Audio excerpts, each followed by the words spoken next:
बिस्मिल्लाहिर्रहमानिर्रहीम। वीवर, आज आप लोगों ने मशीन सही करनी है हमारी। अगर आपकी मशीन पैराशूट का धागा नहीं चलाती, या अगर आपकी मशीन धागा बार बार तोड़ देती है, या अगर आपकी मशीन टॉप करती है, इस तरह का अगर आपकी मशीन में कोई भी छोटा मोटा मसला है तो आप ये मेरी वीडियो देखें। मैं इस वीडियो में आपको मशीन की मुकम्मल सेटिंग करने का तरीका बताऊंगा। ये देखें, मैं अब सिलाई लगा रहा हूँ। पैराशूट का धागा लगाया हुआ मैंने।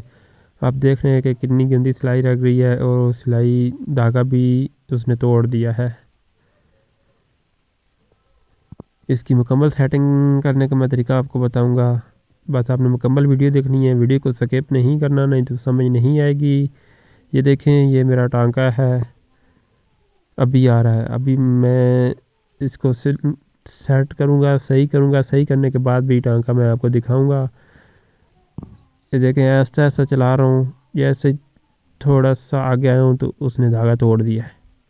मेरी मशीन धागा भी तोड़ रही है और बीच में से टॉप भी कर रही है। मुकम्मल डिटेल से मैं बताऊंगा कि इस छोटे मोटे मसलों से आप एक बार ये वीडियो मुकम्मल देख सकते हैं। देखेंगे तो आपको मुकम्मल समझ आएगी। कोई भी मशीन हो, जॉकी की, कोई भी किसी मॉडल की भी हो, जॉकी की, वो आजकल की भी जो मशीनें आ रही हैं, सब मशीनों का यही हाल है। सबसे पहले ये 2 पेज आपने खोल लेना है। खोलने के बाद ये पेज मैंने खोला है। पेज खोलने के बाद आप लोगों ने मशीन को इस तरह ऊपर उठा लेना। ऊपर उठाने के बाद आपने ये जो आगे पतरी है ये निकाल लेनी है। ये निकालने के बाद इसके पाँव ऊपर उठा के, सुई ऊपर करके, मैं इसकी वो दूसरी पतरी भी उतार लूँगा, ये वाली। ये उठाने के बाद मैं नीचे से फरकी भी निकाल लूँगा, डब्बी फिरकी जो मैंने डाली हुई है। तो आपने ध्यान से मुकम्मल वीडियो देखनी है, वीडियो को स्किप नहीं करना। आपको मुकम्मल समझ आ जाएगी। मुकम्मल सेटिंग करने का मैं तरीका बताऊंगा। अब मैं सबसे पहले इसका दरियाल उतार लूँगा। दरियाल के 2 पेज लगे होते हैं, ये 2 पेज आपने उतारने होते हैं। ये दरियाल के 2 पेज उतारने के बाद आपने ये दरियाल उतार लेना। दरियाल की कोई सेटिंग नहीं होती, दरियाल एक जगह पे ही लगा होता है, इसलिए इसमें आपने टेंशन नहीं लेनी।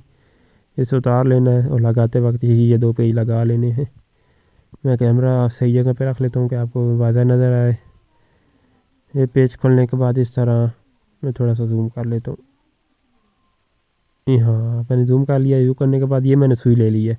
ये सुई का कट आपको नज़र आ रहा होगा, ये कट, यही कट आपने ध्यान में रखना है। यही कट मेन वजह होती है सुई की, ये कट। एक तो इस कट के में ये जो मशीन का ये वाला हिस्सा है ना शटल का, ये नोक, ये एक तो इस कट के दरमियान में से गुजरनी चाहिए। दूसरा, इस कट के बिल्कुल साथ गुजरना चाहिए, मतलब इसके साथ टच भी ना हो। एक दूसरा, ये कट के ये इस जगह दरमियान से गुजरना चाहिए, वो वाली नोक शटल की, इसमें इस सुई के कट से। इन 2 बातों का आपने ख्याल रखना है, तो आपकी सेटिंग बिल्कुल ठीक हो जाएगी। मैं आपको अब सेटिंग करके भी दिखाऊंगा, और मैं ये भी बताऊंगा कि इस मेरी मशीन में क्या मसला है, क्यों ये धागा तोड़ रही है बार बार।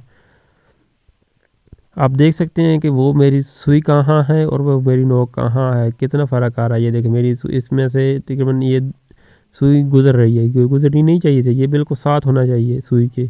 ये नोक, शटल की जो नोक है ना, ये उस कट के दरमियान में बिल्कुल साथ होनी चाहिए, साथ लगी हुई ना होनी चाहिए, बस हवा भर फ़र्क होना चाहिए।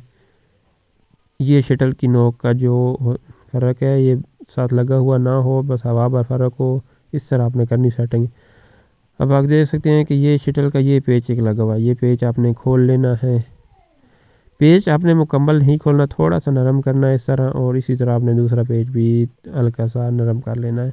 ये नरम करेंगे तो आपका शटल लूज़ हो जाएगा, आगे पीछे ऊपर नीचे जिस तरह आप करेंगे हो जाएगा। ये 2 पेच ही इसकी मजबूती होती है, इसलिए आपने ये एक पेज तो मैंने थोड़ा ज़्यादा कर लिया, दूसरा पेज तो हल्का सा खोला है।